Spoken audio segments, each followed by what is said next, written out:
রাজ্যে নির্বাচনী প্রচারে এসে আজও একাধিক জনসভা করেছেন প্রধানমন্ত্রী, আর এই মুহূর্তে বেলুন মঠে গেলেন তিনি। সেই ছবি দেখাবো।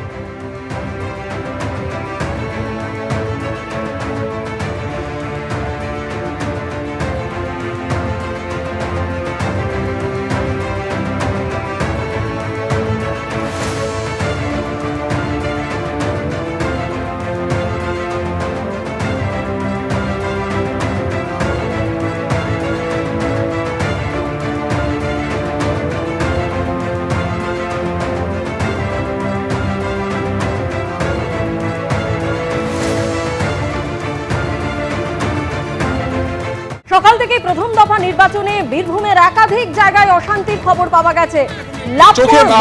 অন্যদিকে পারুইয়ের ছবি এই মুহূর্তে আপনাদের সামনে তুলে ধরছি, যেখানে আক্রান্ত হয়েছে বিজেপি। তৃণমূলের বিরুদ্ধে হামলার অভিযোগ উঠেছে। সরাসরি আমাদের প্রতিনিধি সুকান্ত মুখোপাধ্যায় আমাদের সঙ্গে রয়েছেন। সুকান্ত, ঠিক কি হয়েছে? দেখো, বনসংখ্যা প্রাথমিক বিদ্যালয়ের সামনে আমরা রয়েছি, যা সাঁইথিয়া বিধানসভার আন্ডারে পড়ছে। সেখানে কিছুক্ষণ আগে, অর্থাৎ ভোট পর্ব তখন একেবারে পুরোপুরি শেষ হয়নি, সেই সময় যেটা অভিযোগ যে বিজেপির যারা প্রার্থীরা ছিলেন, যারা কর্মীরা ছিলেন, যারা সেই সময় ভোট দিতে যাচ্ছিলেন, সেই সময় তাদের উপর তৃণমূলের যারা দুষ্কৃতীরা তারা হামলা চালায়। আমরা দেখতে পাচ্ছি একজন ইতিমধ্যে গুরুতরভাবে জখম হয়েছেন এবং তার পাশে মহিলাদেরকেও বেধড়ক মারধর করা হয়েছে, একজনের মাথাও ফাটিয়ে দেওয়া হয়েছে। এবং তাদের যেটা স্পষ্টত অভিযোগ যে যখনই গোটা ঘটনাটি ঘটছিল, সেন্ট্রাল ফোর্স কিন্তু পুরোপুরি নির্বিকার ছিল এবং পারুই থানার অফিসারদের বিরুদ্ধেও কিন্তু অভিযোগ। কিছু দূরে একাধিক ইট সেখানে পড়ে রয়েছে। দীপ্তেন্দু চক্রবর্তীকে আমরা দেখানোর চেষ্টা করবো পুরো যে গ্রামের একটা পোর্শন, যা বুথ থেকে মাত্র 100 মিটারের মতন ডিস্টেন্সে রয়েছে, সেখানে ইটের টুকরো পড়ে রয়েছে এবং তাদের স্পষ্টত অভিযোগ যে যারা যেহেতু বিজেপি করেন, তাই তাদের উপর আক্রমণ চালানো হয় এবং গোটা এলাকা আপাতত কিন্তু পুলিশ এবং সেন্ট্রাল ফোর্স কার্যত ঘিরে নিয়েছে, কিন্তু ঘটনার সময় তারা কেউ ছিলেন না। আপনি তো ছিলেন, কি হয়েছে? আমরা ভোট দিয়ে চলে আসছিলাম, জল দিতে গেছিল একজন, নিয়ে এসে এখানে একটা মুসলিমদের একটা ছেলে মুখ খারাপ করে গাল দিচ্ছে আমাদেরকে ভাষা করে, বলছে বিজেপিতে ভোট দিয়ে এলি, কালকে রাতে কী করে থাকিস তোরা তাই দেখে নেবো। আর 7 দিন থেকে আমাদেরকে হুমকি দেখাইছে যে বিজেপিতে ভোট দিলে তোদের অবস্থা শেষ থাকবে না। তাতে আমরা বলেছি যে আমরা বিজেপিকে যখন এনেছি তখন বিজেপিতেই ভোট দেবো, আমরা এই কথাটা বলেছি। পুলিশ অফিসার বা সেন্ট্রাল ফোর্স ওরা কিছু ইয়ে করে নাই। পাড়িয়া থানাতে আমরা 3বার ইয়ে করেছি, আমাদের ইয়ে করা আছে, কেসের ইয়ে করা আছে। পাড়িয়া থানার বড় বাবু কোনো এগেন্স্ট দিচ্ছে না, কোনো অভিযোগ পাল্টা অভিযোগ কিন্তু পারুইয়েতেও উঠছে। আপাতত তোমায় ধন্যবাদ সুকান্ত। শুধুমাত্র কেন্দ্রীয় বাহিনীর জওয়ানদের লক্ষ্য করে এই বৃষ্টি নয়, একই সঙ্গে পুলিশের গাড়িতেও ভাঙচুর চালানো হয়েছে। এখন কি অবস্থা সরাসরি জানবো, প্রতিনিধি ভাস্কর মুখোপাধ্যায় রয়েছেন আমাদের সঙ্গে। ভাস্কর, কি অবস্থা এখন এলাকার, এবং যারা এভাবে বৃষ্টি করলো কোনো ব্যবস্থা কি নেওয়া হয়েছে তাদের বিরুদ্ধে? দেখো, এই মুহূর্তে আমি রয়েছি দুবরাজপুর বিধানসভার নাকারাকুন্দা প্রাথমিক স্বাস্থ্যকেন্দ্রে এবং ঠিক আমার পিছনেই এই স্বাস্থ্যকেন্দ্রে এখানেই আহত 3 জন সিআরপিএফ জওয়ান এবং একজন পুলিশকর্মী এবং আরও একজন পুলিশের ড্রাইভার, তার চিকিৎসা চলছে, আমরা দেখব। এবং যেটা জানা যাচ্ছে মূলত পাথর এবং ইট ছোড়ার জন্যই এনারা আহত হয়েছে। এই মুহূর্তে দেখতে পাচ্ছি একজন পুলিশকর্মী রয়েছে, একজন ড্রাইভার রয়েছে, তারা পাশাপাশি রয়েছেন, তারা ইনজিউরি হয়েছেন এবং ঢিল ছোড়া এবং পাথর ছোড়ার জন্য, ইট ছোড়ার জন্যই তারা ইনজিউরি হয়েছেন। এবং এখানে রয়েছেন সিআরপিএফ জওয়ানরা রয়েছেন। এই দেখুন, একজন সিআরপিএফ জওয়ান আমরা দেখব যে তার মুখে আঘাত লেগেছে এবং তার যেটা জানতে পারছি এখানকার হাসপাতাল সূত্রে যে তার এক্সরে প্রয়োজন হচ্ছে, তাই তাকে সিউড়ি সদর হাসপাতালে কিছুক্ষণের মধ্যে পাঠানো হবে। আর একজন জওয়ান এখানে দাঁড়িয়ে আছেন, তার হাতে ইনজিউরি হয়েছে এবং একটা জিনিস খুব পরিষ্কার, তারা জানাচ্ছেন যে বেশ কয়েকজন সেন্ট্রাল জওয়ান এখানে দাঁড়িয়েছিলেন যখন হঠাৎ করে উত্তপ্ত হয়ে ওঠে এলাকা, এবং তখন তারা নিয়ন্ত্রণে আনার যখন চেষ্টা করছিলেন, সেই সময় চারিদিক থেকে ইট ছোড়া শুরু হয়। এবং যেহেতু তাদের মাথায় কোনো হেলমেট ছিল না, তারা যতটা পেরেছেন নিজেদেরকে রক্ষা করেছেন, তার মধ্যে এই ইনজিউরি হয়েছে। এবং শুধু সেন্ট্রাল ফোর্স শুধু ইনজিউরি হয়নি, পুলিশকর্মী যারা ছিলেন ওখানে এবং ঘটনাস্থলে যারা মোতায়েন ছিলেন তারা ইনজিউরি হয়েছে। আমরা দেখতে পাচ্ছি পুলিশকর্মীর হাতে লেগেছে, তার হাতের বিভিন্ন অংশে লেগেছে। একইভাবে যিনি ড্রাইভার ছিলেন, অর্থাৎ গাড়িতে যে ভাঙচুর চালানো হয়েছিল সেই ড্রাইভার, তিনিও ইনজিউরি হয়েছেন এখানে আমরা দেখতে পাচ্ছি। একটা জিনিস খুব পরিষ্কার যে এখানকার গ্রামবাসীদের একটা অংশের অভিযোগ ছিল যে এখানে যে তারা ভোট দিচ্ছেন, একটা দলকে ভোট দিচ্ছেন কিন্তু অন্য দলে গিয়ে ভোট পড়ছে, এই অভিযোগ তারা তুলেছিলেন। এবং তারপরে এলাকা উত্তপ্ত হয়ে ওঠে এবং সিআরপিএফের যারা জওয়ান ছিলেন তাছাড়া অতিরিক্ত সিআরপিএফ জওয়ান সেখানে পাঠানো হয় এবং পরিস্থিতি নিয়ন্ত্রণের চেষ্টা করা হয়। এবং সেই সময় হঠাৎ করেই এই ইট বৃষ্টি শুরু হয় এবং এমনভাবে ইট বৃষ্টি চারিদিক থেকে শুরু হয় যে জওয়ানরা পালাবার কোনো পথ ছিল না, তারা আটকে গেছিল এবং এক প্রকার তারা ওখানে দাঁড়িয়ে গেছিলেন। তারপরে এই ইনজুরি হয়েছে এবং তাদেরকে এখন নাগরাকুন্দা প্রাথমিক স্বাস্থ্যকেন্দ্রে নিয়ে আসা হয়েছে। ধন্যবাদ ভাস্কর। অর্থাৎ দুবরাজপুরে একদিকে কেন্দ্রীয় বাহিনীকে লক্ষ্য করে ইট বৃষ্টি আহত হয়েছেন কেন্দ্রীয় বাহিনীর জওয়ানরা, এর পাশাপাশি দুবরাজপুর পুরসভার 6 নম্বর ওয়ার্ডের ঘটনা আপনাদের সামনে রাখছি। উত্তেজনা তৈরি হয়, বিজেপি সমর্থকদের হুমকির অভিযোগ তৃণমূলের বিরুদ্ধে। পুলিশ ও কেন্দ্রীয় বাহিনী গিয়ে এলাকাবাসীকে ছত্রভঙ্গ করে দেয়।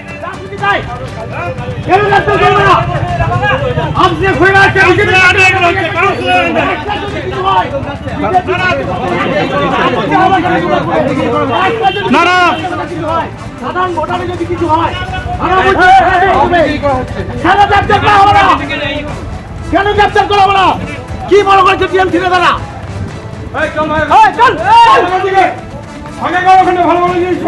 দুবরাজপুরের ছবি আপনারা দেখছিলেন, অন্যদিকে সকাল থেকেই আপনাদেরকে দেখিয়েছি কুমারগঞ্জে ঠিক কি পরিস্থিতি তৈরি হয়, কিভাবে দফায় দফায় উত্তেজনা ছড়ায়। একসময় দেখা যায় বিজেপি প্রার্থী তার এজেন্টকে ঢুকতে দেওয়া হচ্ছে না এবং তারপরে বিজেপি প্রার্থী তৃণমূল কর্মীদের ধাওয়া করেন এবং পাল্টা ওই বিজেপি প্রার্থীকে রাস্তায় ফেলে মারধর করা হয়। এই মুহূর্তে এই ঘটনায় আপনাদের জানিয়ে রাখি 5 জনকে গ্রেপ্তার করা হয়েছে বলে খবর। এলাকায় কেন্দ্রীয় বাহিনীর তল্লাশি চলছে।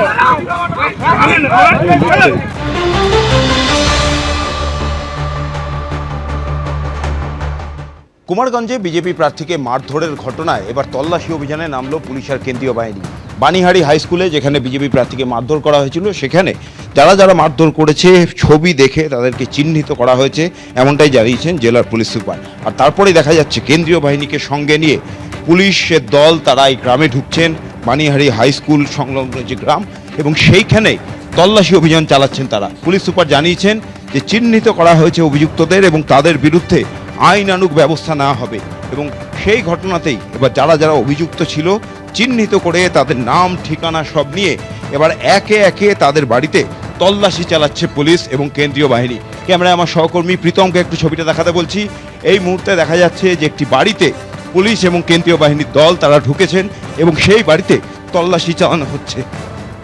এখনো পর্যন্ত দেখা যাচ্ছে যে এই বাড়িতে তালা দেওয়া, কেন্দ্রীয় বাহিনী এবং পুলিশের দল তারা বাড়ির বিভিন্ন দিক দিয়ে তারা ঘুরে দেখছেন এবং সেই বাড়িতে এই মুহূর্তে কেউ নেই। অভিযুক্ত যারা ছিল বিজেপি প্রার্থী শুভেন্দু সরকারকে মারধরের ঘটনায় তাদেরকে চিহ্নিত করে পুলিশ এবং চিহ্নিত করে তাদেরকে একে একে তাদের খোঁজে তল্লাশি চালানো হচ্ছে। এই মুহূর্তে একটি বাড়িতে পুলিশ এবং কেন্দ্রীয় বাহিনীর দল তারা এলেন, কিন্তু বাড়িটি তালা বন্ধ অবস্থায় রয়েছে। তারপর আবার গ্রামের রাস্তা দিয়ে কেন্দ্রীয় বাহিনী তারা টহল দিতে শুরু করেছেন।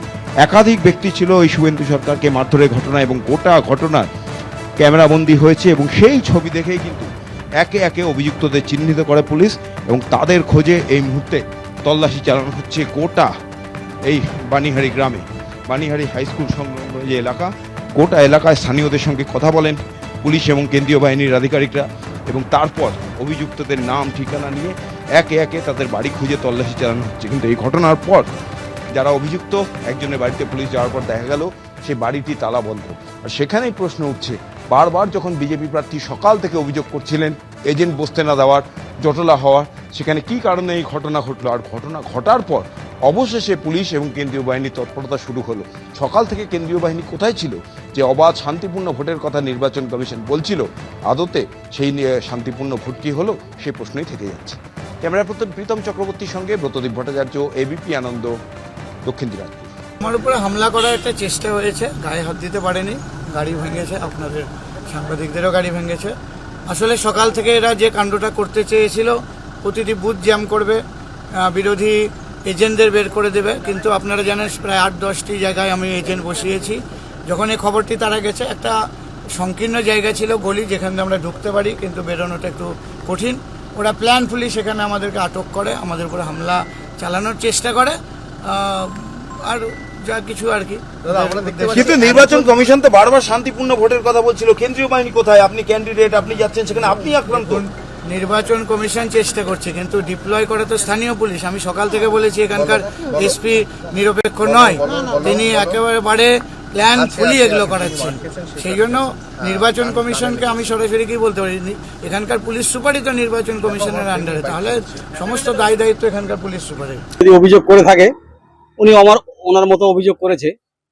তৃণমূলের ওখানে কেন্দ্রীয় বাহিনী আছে, বুথ জামের কোনো চেষ্টা হয়নি, আমি সেখানে গেছিলাম এবং যেটা আমি সংবাদ শুনলাম, ওনাকে হয়তো কেউ যদি অপমান করে থাকে সেটা তো কাম্য নয়, সেটা এই ধরনের কোনো প্রার্থীকে, যে প্রার্থী হোক, আমাকে যদি কেউ অপমান করে, যেটাও আমার ঠিক হবে না, সেরকম উনিও একজন প্রার্থী, ওনাকে যদি কেউ অপমান করে থাকে, যদি কেউ অকথ্য কাজ যদি করে থাকে, সেটাও ঠিক করে না।